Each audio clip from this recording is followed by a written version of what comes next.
Hermanos, el Señor los bendiga una vez más.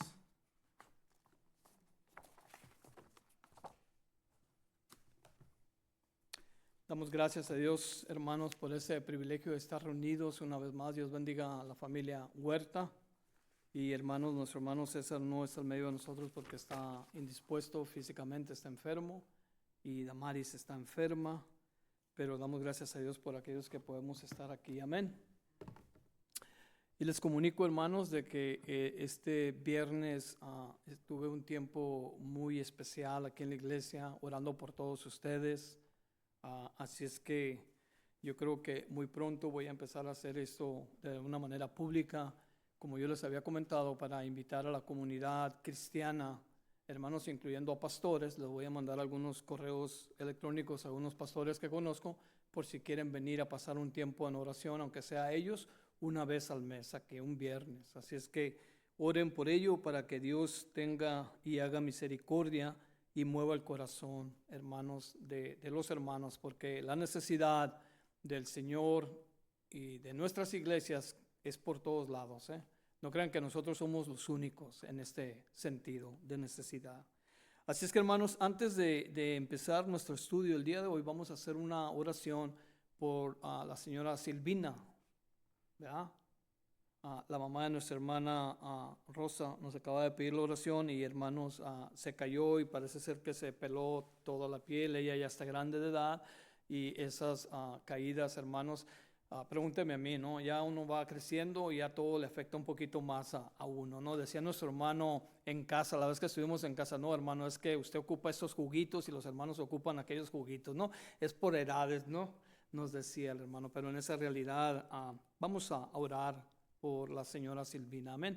Padre, en el nombre de Cristo Jesús, Señor, venimos delante de tu presencia en esta hora dándote gracias por tu amor, por tu misericordia. Señor, te hemos bendecido y alabado por medio de estas alabanzas, reconociendo que tú eres el príncipe de paz, aquel que solamente puede darnos de su paz, de su amor, de su justicia.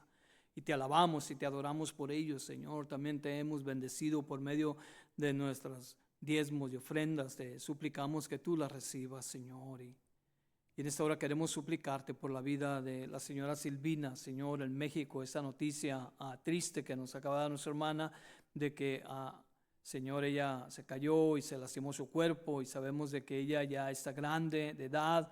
Dios, oramos en el nombre de Cristo Jesús que tú hagas misericordia. Te pedimos, Señor, por las personas que están al cuidado de ellas. Te suplicamos que el medicamento que esté tomando pueda hacer el efecto y que a ella, Señor, le ayudes y le des una sanidad pronta y milagrosa, Señor. Sea tu favor y tu providencia descansando sobre la vida de la señora Silvina. Por lo demás, Señor, te damos gracias por tu palabra y te pedimos que abras nuestra mente y nuestro corazón. Nos humillamos delante de tu presencia y te suplicamos, Señor, que a medida que vayamos leyendo tu palabra, tu Espíritu Santo hable a nuestras vidas. Para la gloria de tu nombre oramos en Cristo Jesús. Amén.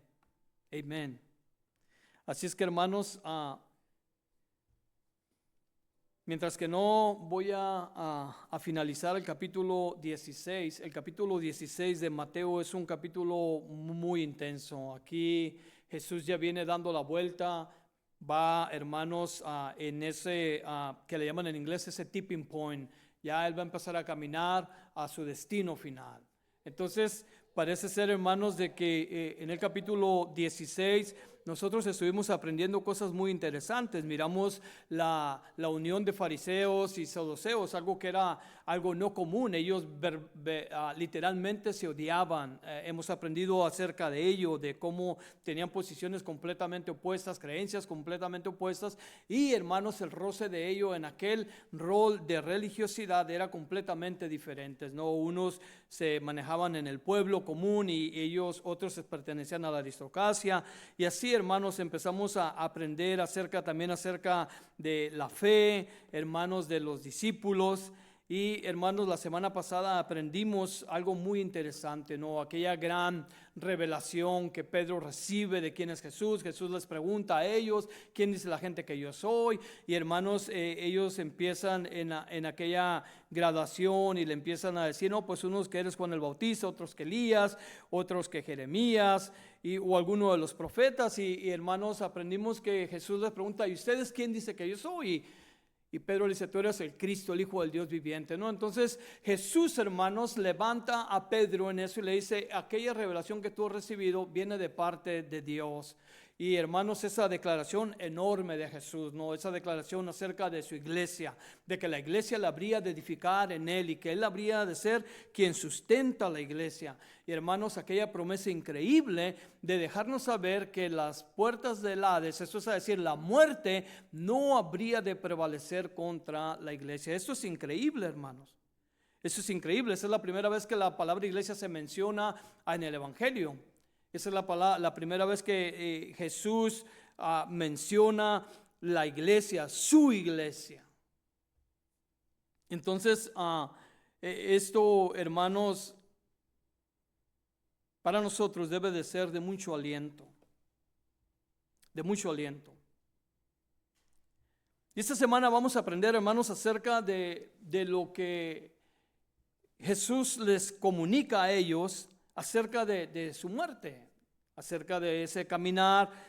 El 21 dice, vamos a levantarlo al 21 en adelante, dice, desde entonces comenzó Jesús a declarar a sus discípulos que le era necesario ir a Jerusalén y padecer mucho de los ancianos, de los principales sacerdotes y de los escribas, y ser muerto y resucitar al tercer día. O sea, Jesús empezó, hermanos, a comunicar de que él habría de padecer. O sea, era necesario que Jesús sufriese. Eso es lo que él está diciendo. Era una necesidad. Aquí, aquel plan divino, hermanos, estaba empezando a tomar aquella forma real, donde Jesús mismo les deja saber a ellos de que habría de ir a Jerusalén, hermanos, a padecer.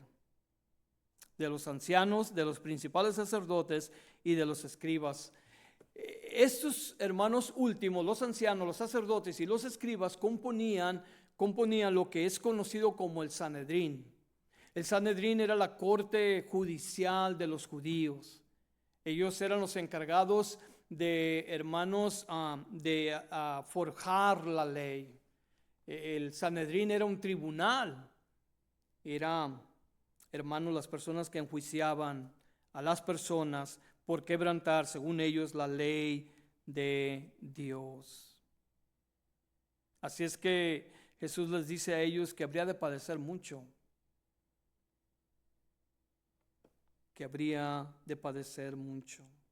El sufrimiento de Jesús, hermanos, era algo que ya se había hablado. 730 años, hermanos, atrás, el profeta Isaías ya había dicho que esto habría de pasarle al Mesías. Eso se encuentra, hermanos, se está tomando notas en Isaías capítulo 53, lo que es conocido como el siervo sufriente.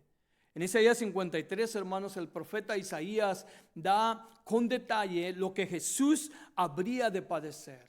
Hace detalladamente, hermanos, una lista de todo ese proceso del sufrimiento de Jesús.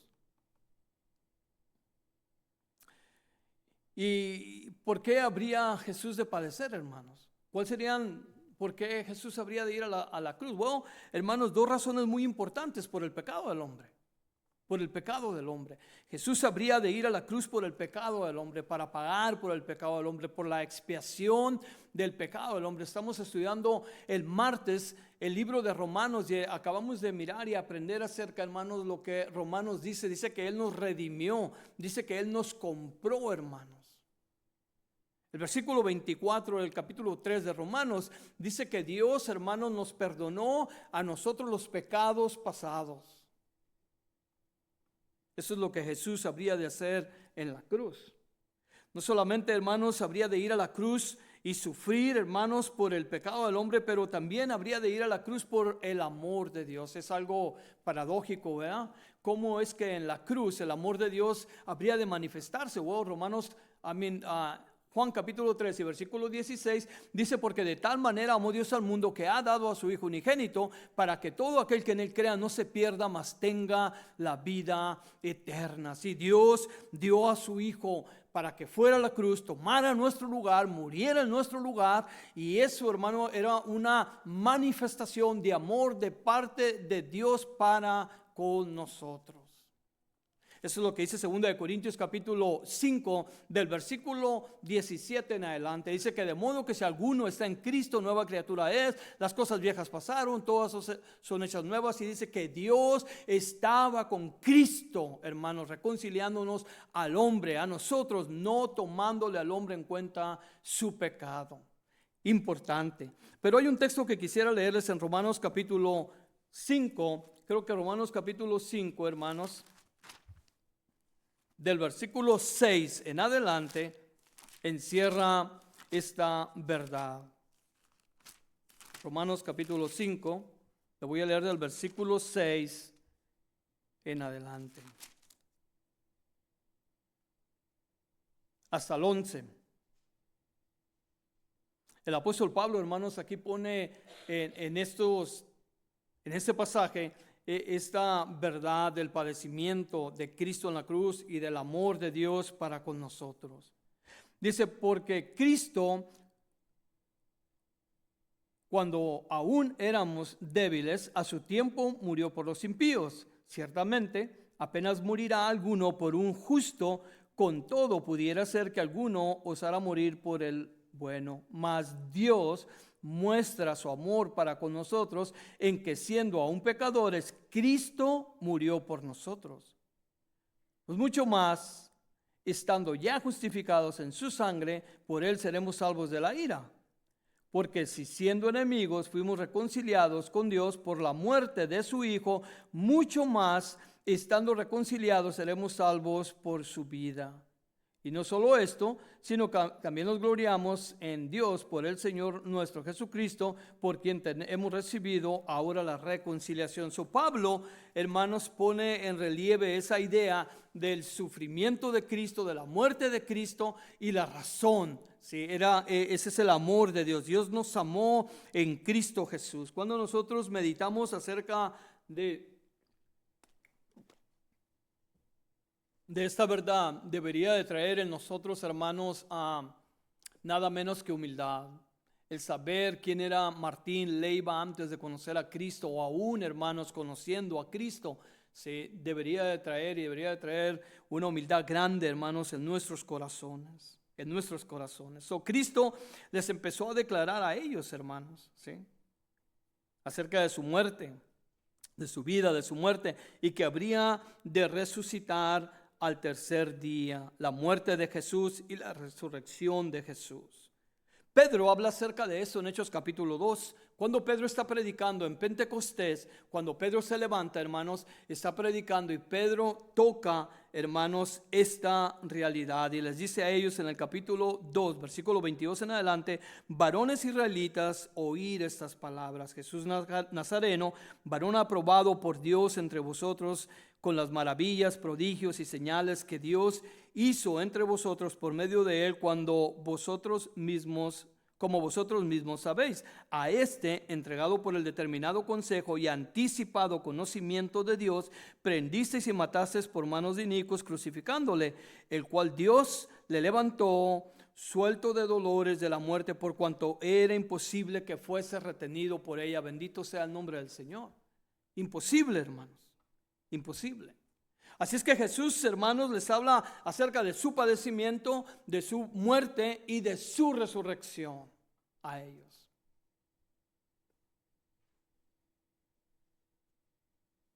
Esto es grande. Lucas dice que ellos no entendían estas cosas, hermanos. No tenían una comprensión clara. Y esa no era la primera vez que Jesús hablaba acerca de su padecimiento. Esa no era la primera vez que Jesús les decía que lo querían matar. Pero hermanos, como decimos por allá donde yo vengo, no les caía el 20 todavía. Sí. Y no les caía el 20 aún después de la resurrección. Porque en Lucas capítulo 24, creo, si la memoria no me falla, en el último capítulo de Lucas, después de la resurrección, dice que Jesús se les aparece a dos de sus discípulos y estaban calentándose. Y les pregunta que si qué tenían, y le dicen: no sabes tú lo que ha pasado, que a justo, que a esto. Y empiezan ellos. Y Jesús, hermanos, no les reconocían, y Jesús les predica el evangelio a ellos. Les habla del pasado, de los profetas, de cómo lo que había padecido el Cristo y su resurrección ya había estado escrito. Y dice que pum, les abrió los ojos. Y luego dicen ellos: no ardía nuestro corazón cuando Él hablaba. Así es que, hermanos, no les caía el 20. El 22 dice: entonces Pedro, tomándolo aparte, comenzó a reconvenirle diciendo: Señor, ten compasión de ti, en ninguna manera esto te acontezca. Pedro tomó aparte a Jesús, hermanos, o sea que no lo quiso avergonzar, No quiso que los demás discípulos escucharan, no, él lo tomó aparte.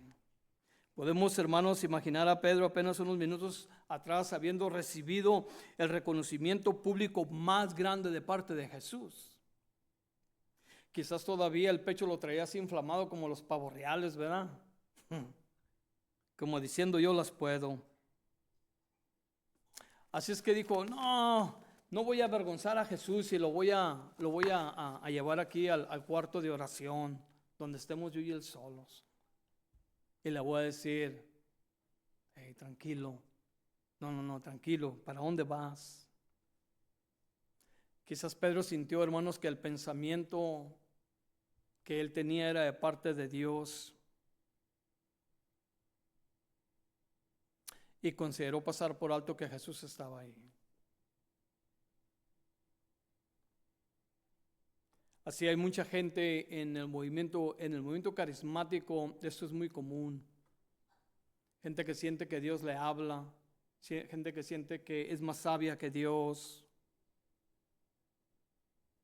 Dice que, hermanos, entonces Pedro, tomándolo aparte, comenzó a reconvenir. La palabra comenzó aquí nos da la impresión de que Jesús lo cortó, O sea, por ejemplo, cuando tu hijo te empieza a contar alguna cosa y le cortas la historia porque tú ya la sabes, o porque está equivocado, o por cualquier cosa. O a los hermanos aquí, sin ofender, de repente la hermana, su esposa, le está platicando una historia y usted la corta, ¿no? Sí, yo soy culpable acerca de eso muchas veces, a lo mejor todos los días. Lo que Pedro le estaba diciendo, él no estaba de acuerdo con las escrituras, hermanos. Isaías ya había profetizado que Jesús habría de padecer hasta la muerte. Que Jesús habría de padecer hasta la muerte. No tenía ninguna, hermanos, autoridad espiritual, y todo era completamente una contradicción. Pero el texto que sigue nos muestra a nosotros algo muy importante. Y si todo lo que hemos platicado aquí se nos olvida, ese texto no se nos debe de olvidar, porque es muy, muy interesante lo que Jesús le dice. El 23 dice: pero él volviéndose dijo a Pedro: quítate de delante de mí, Satanás, me eres tropiezo, porque no pones la mirada en las cosas de Dios, sino en las de la tierra.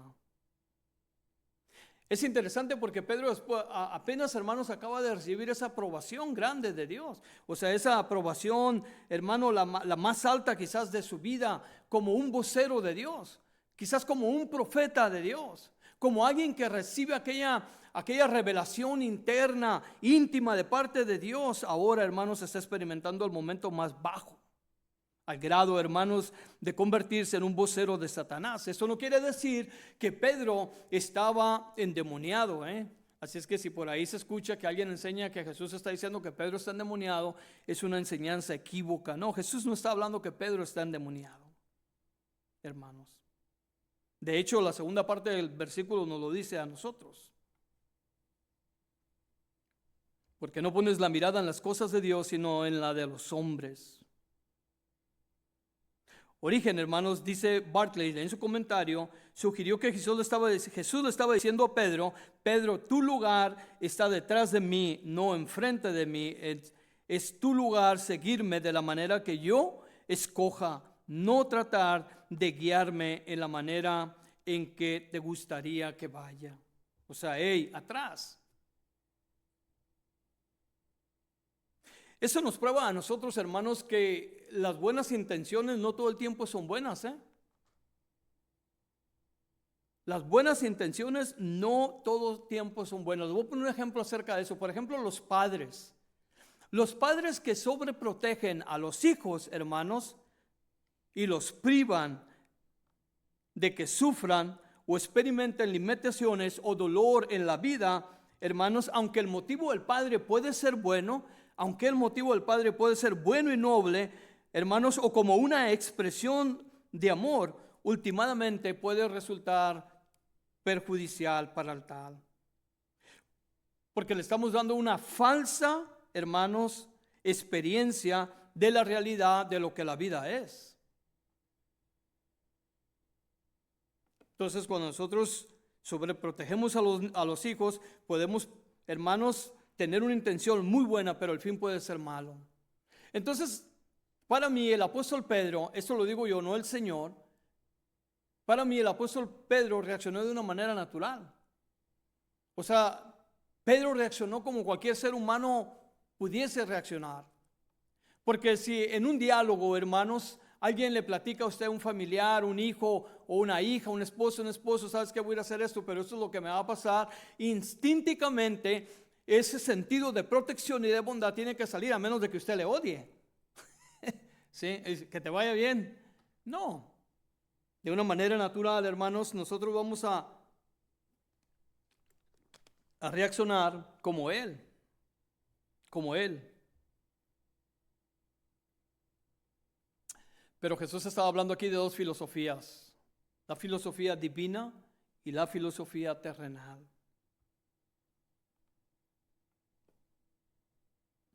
Aunque Pedro, hermanos, reaccionó de una manera en apariencia buena, comprensiva, protectora y correcta, lo hizo usando la sabiduría humana. Lo hizo usando la sabiduría humana. Hermano Santiago en el capítulo 3 dice que la sabiduría humana es diabólica. Eso es lo que dice Santiago 3:15, porque esta sabiduría no es de la que desciende de lo alto, sino terrenal, animal y diabólica. La sabiduría humana siempre se opondrá a las cosas de Dios, hermanos. Siempre. Hoy, hermanos, aquellos que se están familiarizando y están familiarizados con los archivos de Epstein, hoy usted puede darse cuenta de esa maldad. Hace, creo que 2 días atrás estaba leyendo un artículo referente a eso y una de las personas, hermanos, prominentes en este país que ejercen poder en la educación en el país estaba a un lado de él. Así es que ahora se puede imaginar por qué toda esa basura, hermanos, la miramos plasmada en el sistema educativo de los Estados Unidos. Siempre se va a aprender. Es por eso que a nosotros es imposible que conozcamos los planes de Dios, hermanos, descansando en la sabiduría humana. Imposible, ¿eh? Eso es imposible, que nosotros aprendamos la voluntad de Dios, el propósito de Dios para la vida de nosotros, hermanos, fuera de estudiar la palabra de Dios, es imposible. Nunca vamos a ser lo suficientemente sabios para eso. Nunca, hermanos. Ya hemos hablado en otras ocasiones que nosotros podemos ir a tomar un curso de teología en la Universidad de Oregon, aquí, hermanos, al otro lado del río, y estar recibiendo educación teológica por gente que no ama ni teme a Dios.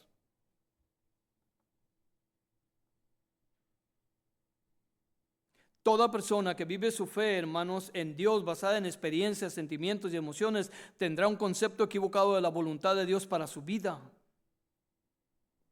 Porque su conocimiento está basado en el egoísmo que caracteriza a toda persona fuera de la verdadera fe. A toda persona fuera de la verdadera fe.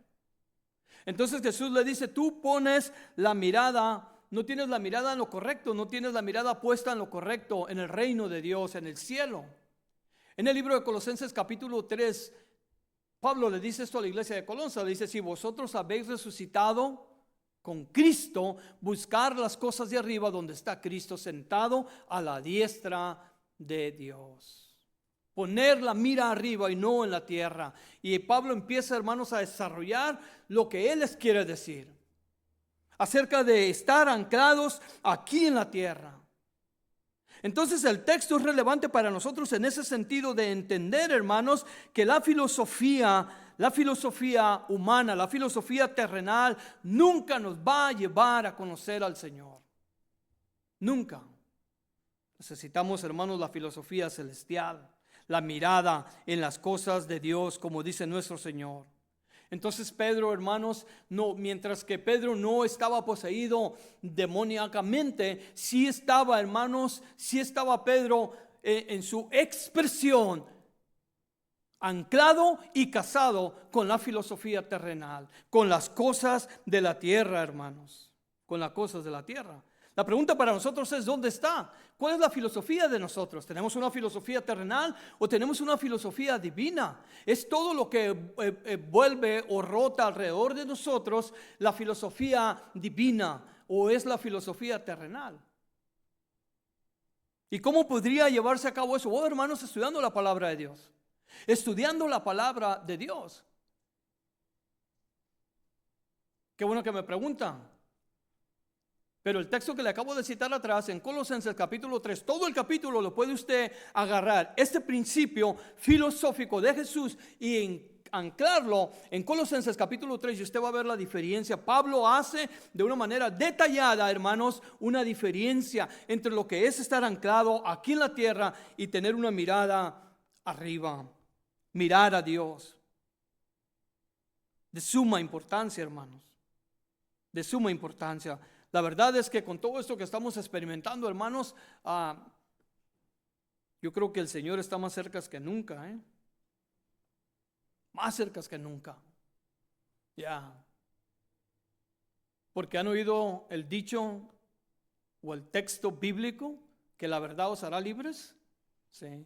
Hoy estamos empezando a comprender cosas increíbles, oscuras. Desafortunadamente son cosas oscuras, pero nos estamos dando cuenta que la Biblia es la palabra de Dios y es veraz. Que cuando el apóstol Pablo dijo que el Dios de este mundo es Satanás, verdaderamente él, hermanos, sabía lo que él estaba hablando. Que cuando Juan decía que el mundo está en manos del maligno, verdaderamente Juan sabía lo que estaba hablando. Y cuando Jesús dijo, hermanos, que el príncipe de este mundo es Satanás, Jesús sabía lo que estaba hablando. Hoy estamos en este tiempo de nosotros, en esta cultura, experimentando esa realidad, hermanos.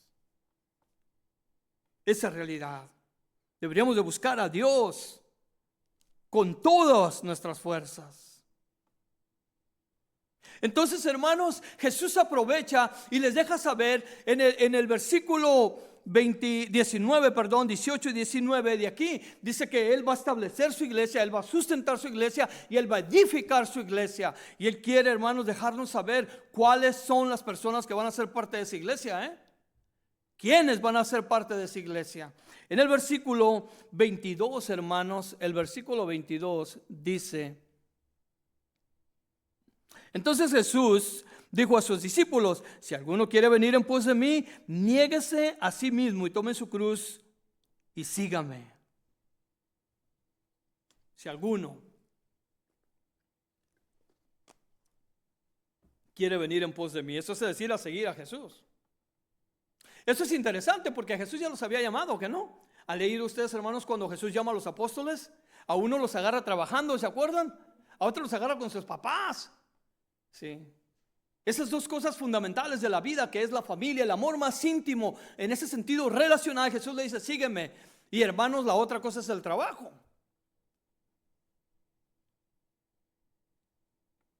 Cuando tuve la oportunidad de estar enseñando, hermanos, teología, había gente que no llegaba los sábados por el trabajo, Sí. Sí, no, el trabajo para mí es fundamental. Hacer $120 este día en igual de ir a aprender de Dios, para mí es mejor los $120.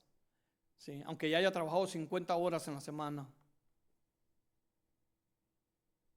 Y Jesús ya les había hablado, ya les había dicho: sígueme. Ya los había escogido, hermanos, cuando los empieza a escoger y pasa cuando está pescando Pedro, hermanos, y cuando está Juan con sus papás, y cuando está Mateo en el trabajo, y les dice: síganme, hermanos. Pero aquí es otro tono, Aquí las cosas ya se están relevando de una manera más clara. Aquí el llamado es más directo, más conciso y sin ninguna tregua, hermanos.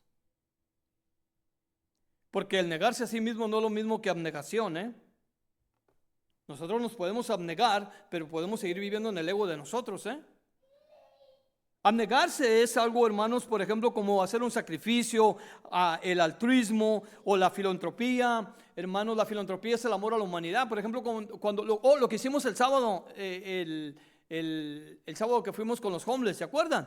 Sí, ese es algo filantrópico, altruístico. Sí, fuimos y nos negamos ese día, hermanos, y nos negamos otros días haciendo las cosas, comprándolas, etcétera. Todo ese tiempo que gastamos, eso fue abnegación, porque podíamos haber estado haciendo otras cosas, pero decidimos abnegarnos e ir y hacer aquello. Sí, pero el hacer o ese tipo de abnegación no quita, hermanos, que nosotros sigamos siendo personas egocéntricas.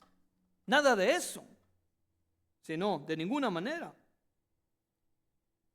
El negarse a sí mismo, hermanos, o el negarnos a nosotros mismos, es cuando rendimos nuestro ser a la persona de Cristo y decidimos ser obedientes a su voluntad de Él, a su voluntad de Él.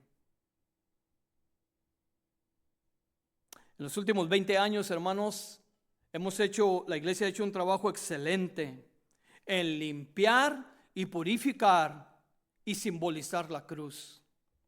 Un trabajo excelente, un trabajo excelente. Cuando en realidad lo que Jesús estaba diciendo es: camina por el camino de la muerte y sígueme. Camina por el camino de la muerte y sígueme. Ellos sabían perfectamente lo que Jesús les estaba diciendo. A mí siempre me gusta citar el texto en Juan capítulo 6, cuando Jesús le dice: el que no coma mi carne y el que no beba mi sangre no es digno de mí. Tienes que comer. Y cuando lee esa porción en Juan capítulo 6, usted va a ver, hermanos, que Jesús una y otra vez, de una manera y de otra manera y de otra manera, les dice exactamente lo mismo. Y cuando ellos escucharon, ellos no entendieron, como alguna gente quiere decir, que Jesús estaba hablando acerca del canibalismo. No, hermanos. Ellos entendieron lo que Jesús les estaba diciendo. Y dice la Biblia que mucha gente lo dejó. A tal grado que los apóstoles se preocuparon y le fueron a decir: hey, tranquilo. Bájale de tono, bájale 2 rayitas al mensaje. Jesús le dijo: si ustedes quieren irse, pues váyanse también. Váyanse también. La cruz era un símbolo de muerte, hermanos. Ellos lo sabían. Era una forma de castigo que el imperio romano, hermanos, hacía. Esa era la forma en que el imperio romano castigaba a los criminales, hermanos. La cruz. Tiempo atrás había escuchado que en el tiempo de Jesús, hermanos, los romanos habían crucificado de 30 a 60 mil personas. Hoy en la mañana me di una vuelta por ahí y miré de que verdaderamente no hay datos específicos para que eso pueda ser corroborado. Pero lo que sí es corroborado, Josefo decía que llegaron a crucificar hasta 500 personas en una semana. La cruz, hermanos. Como les decía temprano, es interesante porque Él ya los había llamado, ya los había escogido. Pero aquí Jesús les dice que la verdadera fe les costaría la vida. Esto es bonito, ¿sabe por qué? Le voy a decir por qué. Porque Jesús nunca ocultó, Jesús nunca ocultó lo que costaría seguirle a Él. Nunca lo ocultó. Jesús se lo dijo a los discípulos, se lo dijo a las multitudes y se lo dijo a personas individualmente. Personas que se acercaban a Él, hermanos. Al joven rico, ¿se acuerdan que llegó un joven rico? En el libro de Marcos, en el capítulo 10, llega un joven rico y le dice: Señor, ¿qué debo hacer para heredar la vida eterna? ¿Se acuerdan de esa historia? Y Jesús le dijo: bueno, pues haz esto, los 10 mandamientos. Oh, dice, yo he hecho esto, he seguido los mandamientos, he hecho todo esto. Y el versículo 21, escucha lo que dice. Jesús lo mira, hermanos, y le dice: entonces Jesús, mirándolo, dice que lo amó, hermanos. Lo amó. Y le dijo: una cosa te falta. Anda, vende todo lo que tienes y dalo a los pobres y tendrás tesoro en el cielo. Y luego le dice estas palabras: y ven, sígueme, tomando tu cruz. Nosotros conocemos la respuesta de él, ¿verdad? Dice que se fue, ¿qué? Triste. Se regresó triste. ¿Por qué? Porque tenía muchos bienes. Yo he escuchado predicadores decir que la salvación verdaderamente es algo muy difícil. Muy difícil. Y que cuando Jesús dijo que pocos son los que entran, verdaderamente pocos son los que entran. Porque cuesta mucho trabajo seguir a Jesús. Cuesta mucho trabajo ser obedientes a la palabra de Dios. Cuesta un sacrificio enorme, hermanos. Enorme de parte de nosotros. Tomar la cruz no es decir: oh, la hermana Grace es mi cruz. Por 33. Por 26. Por 2 casi.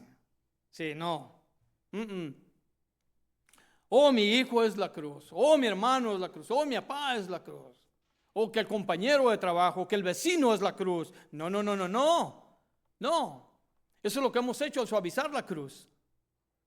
Hemos bajado su nivel del verdadero significado. No, hermanos, tomar la cruz es morir a nosotros mismos. Si usted me podría decir o me podría preguntar que si hay un ejemplo bíblico acerca de qué es, hermanos, tomar la cruz y seguir a Jesús, qué bueno que me pregunta, porque sí lo hay. Vaya conmigo al libro de Filipenses capítulo 3. Yo creo que el apóstol Pablo, hermanos, nos enseña a nosotros lo que verdaderamente esto es. El apóstol Pablo en el capítulo número 3, hermanos, habla acerca de la vida cristiana, acerca del conocimiento de Cristo. Habla acerca, hermanos, de que los ritos, el sujetarnos a la ley del Antiguo Testamento no conlleva absolutamente a nada en ese sentido ritualista. Y el versículo 4 en adelante, escuche lo que Pablo dice. Piensa acerca de la cruz.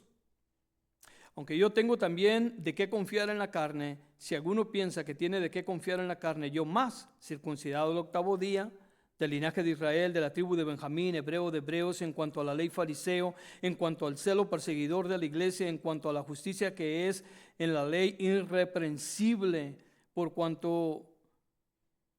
cuantas cosas eran para mí ganancia, las he estimado como pérdida por amor de Cristo. Y ciertamente aún estimo todas las cosas como pérdida por la excelencia del conocimiento de Cristo Jesús, mi Señor, por el cual lo he perdido. ¿Qué? Todo. Lo he perdido todo, hermanos. Y lo tengo por basura para ganar a Cristo y ser hallado en Él, no teniendo mi propia justicia que es por la ley, sino la que es por la fe de Cristo, la justicia que es de Dios, a fin de conocerle y el poder de su resurrección y la participación de sus padecimientos, llegando a ser semejante a Él en su muerte, si en alguna manera llegase a la resurrección de entre los muertos. Mire, Pablo pensaba que no iba a llegar a la resurrección, pero se fija, eso es morir, eso es morir a uno mismo. Cuando hablamos de seguir a Jesús, cuando hablamos, hermanos, de tomar la cruz, cuando hablamos acerca de eso, no estamos hablando de cosas livianas. A lo mejor es por eso que nuestras iglesias están solas y en contraste hay unas que por eso están llenas. Un evangelio fácil, sin ninguna responsabilidad, donde puedes llegar con todo y tu pecado, no hay bronca y no hay problema, tú entras al reino con las bolsas. Sí, tráete todos tus morrales, aquí no hay problema. El Jesús que predicamos es un Jesús que no tiene ningún problema. He overlooked, dicen los gringos, ¿verdad? Él sobremira eso, así es que no hay problema. Voltea para otro lado Él y te deja pasar.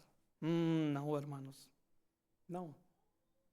El Mateo capítulo 10, versículo 38, les dice a sus discípulos que el que no toma su cruz y le sigue no es digno de Él. No es digno de Él, hermanos.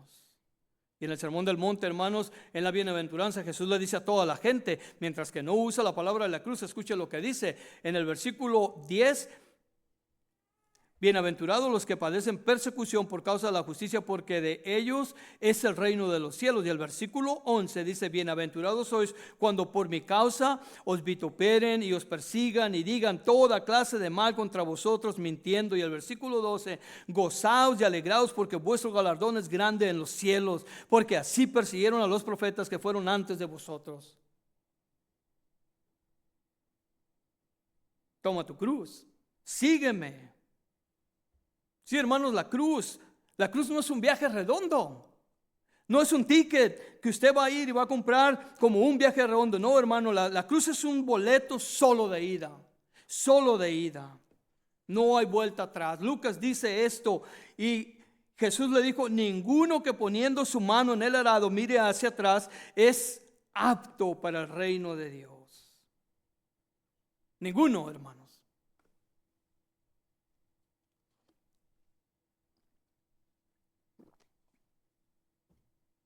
Cuando hablamos nosotros de la cruz, nosotros tenemos que tener en cuenta, aquí tenemos la cruz y la tenemos en ese sentido simbólico para que nos recuerde el sufrimiento de Jesús. Porque imagínense, La gráfica más clara que nosotros podamos tener la tenemos en una forma de película, mientras que no me gusta mucho decirlo, pero lo voy a decir. Imagínense mirar, ¿sí? Mirar esta cruz y mirar a Jesús como lo miramos, como se mira en la película, en esa gráfica. Entonces la cruz está aquí para recordarnos a nosotros, hermanos, que Él hace más de 2000 años murió y padeció por nosotros. No está aquí la cruz para hacernos sentir bien acerca de nosotros mismos. No, la cruz está para recordarnos que al seguir a Cristo cuesta, hermanos, y puede llegar a costarnos a nosotros la vida, la vida, la vida.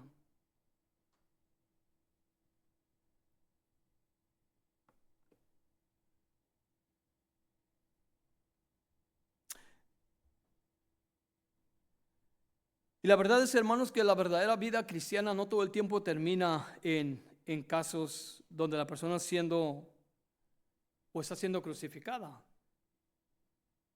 Pero sí está marcada, la verdadera vida cristiana está marcada con sufrimiento y rechazo.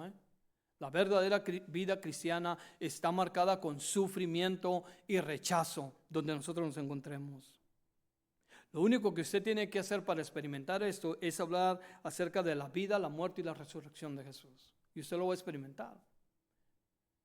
La Biblia ya nos dijo de antemano, hermanos, que el que quiera vivir piadosamente sufrirá ¿qué? Persecución. O sea, eso ya está dado.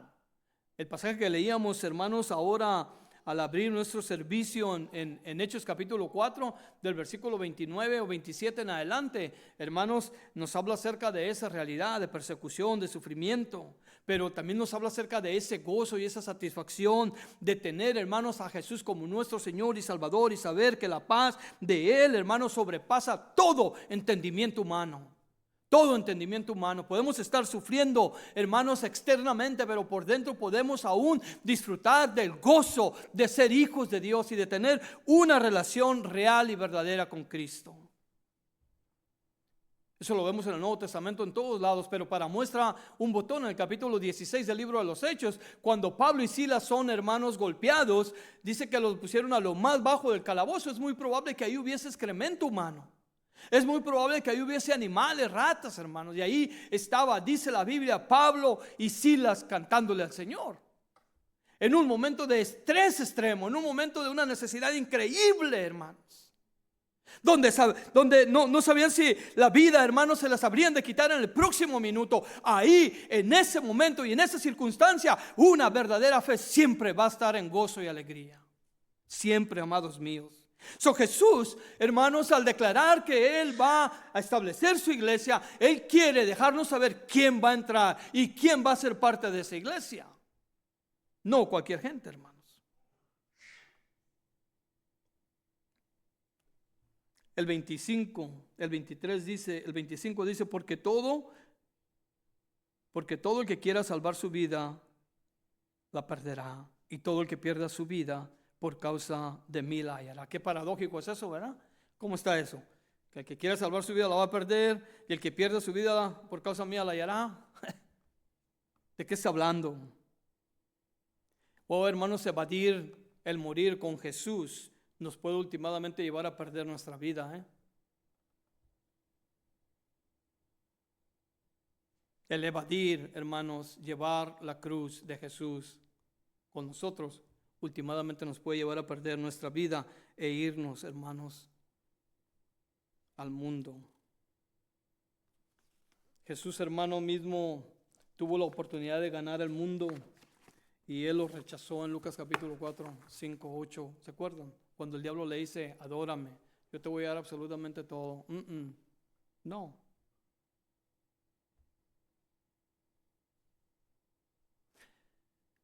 ¿Sabe, hermanos?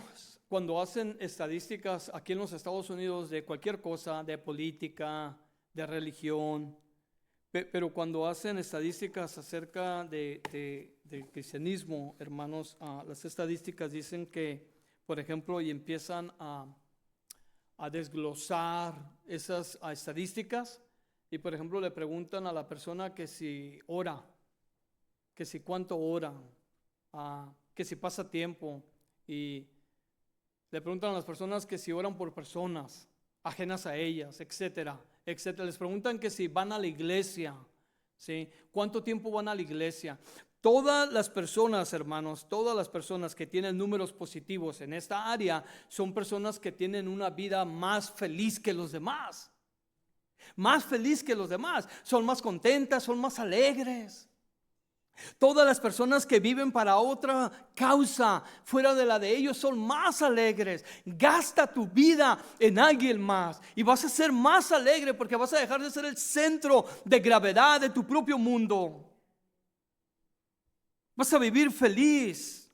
Vas a sentir que tu vida está completa, que tiene un propósito. Jesús nunca vivió para él, hermanos. Nunca. Jesús dijo que él venía a poner su vida por los demás. Jesús dijo que él venía a morir por los demás. Jesús dijo que venía a padecer por los demás. Aquí vamos a cerrar, hermanos. Policarpio, hermanos, de Esmira, es uno de los padres de la iglesia. Él nació en el año 69 después de Cristo. Él fue discípulo de Juan, de Juan, el Juan de nosotros, el Juan que escribió los evangelios, que escribió los apocalipsis y que escribió las cartas. Este hombre del que les estoy hablando ahorita fue discípulo de él, hermanos. Así es que él estuvo a los pies de él. Y él era obispo de la iglesia de Esmirna, hermanos. Entonces en la carta a la iglesia de Esmirna quedaron plasmadas, hermanos, las palabras de él, sus últimas palabras. Escuchen lo que él dijo. Él hizo una oración y eso es lo que él oró. Él fue condenado a la hoguera, ¿ok? Fue condenado a ser quemado vivo, hermanos. Ya viejito. Y eso fue lo que él oró ahí. Le dijeron, ok, deniega tu fe y vas a vivir. Eso está fácil, ¿verdad? Oye, ya tengo 80 y tantos años, ya estoy viejito, pues una mentira piadosa, ¿verdad? Sí, deniega la fe y vas a vivir. Esto fue lo que oró. Oh Señor, Dios Todopoderoso, Padre de tu amado y bendito Hijo Jesucristo, por quien hemos recibido el conocimiento de ti, Dios de los ángeles y los poderes de toda la creación y de toda la raza de los justos que viven en tu presencia.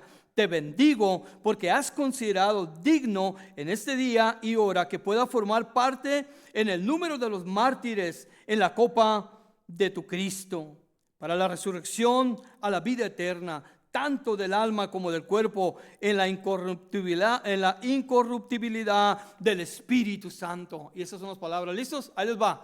Dice, 86 años le he servido y nunca me ha hecho daño. ¿Cómo puedo entonces blasfemar contra mi Rey y Salvador? Bendito sea el nombre del Señor. Bendito sea el nombre del Señor. Que Dios nos ayude a nosotros, hermanos, a seguir a Jesús, a entender y saber que el seguir a Jesús no es cualquier cosa. Eso nos va a costar absolutamente todo lo que nosotros somos. Cuando yo he tenido el privilegio de casar a alguien, yo les digo que ya no son más 2 sueños, sino uno. Ya no son 2 metas, sino una. Ya no son 2 planeaciones, sino una. Todas aquellos 2 mundos se convierten en un solo propósito. Cuando nosotros hemos conocido, hermanos, y aceptado a Jesús como nuestro Señor y Salvador, deberíamos de morir a nosotros. ¿Cuán difícil es eso, que no, amados? Pero si nosotros le pedimos a Dios que nos ayude, podemos ir empezando a caminar, hermanos, en aquel propósito que Dios tiene para nosotros. Pero todo empieza en entender, hermanos, que el llamado de Jesús para nosotros es entera y totalmente. Jesús no nos quiere a la mitad. Jesús no quiere que simplemente muera la mitad de tu cuerpo, 1/4 de tu cuerpo, 1/8, 1/2, 3/4. No, Jesús quiere que todo tu ser muera a Él. Inclina tu rostro, vamos a orar. Padre, en el nombre de Cristo Jesús, Señor, venimos delante de tu presencia en esta hora dándote gracias por tu amor y por tu misericordia. Señor, es mi oración en esta tarde que tú nos ayudes, Que tú nos bendigas, Señor.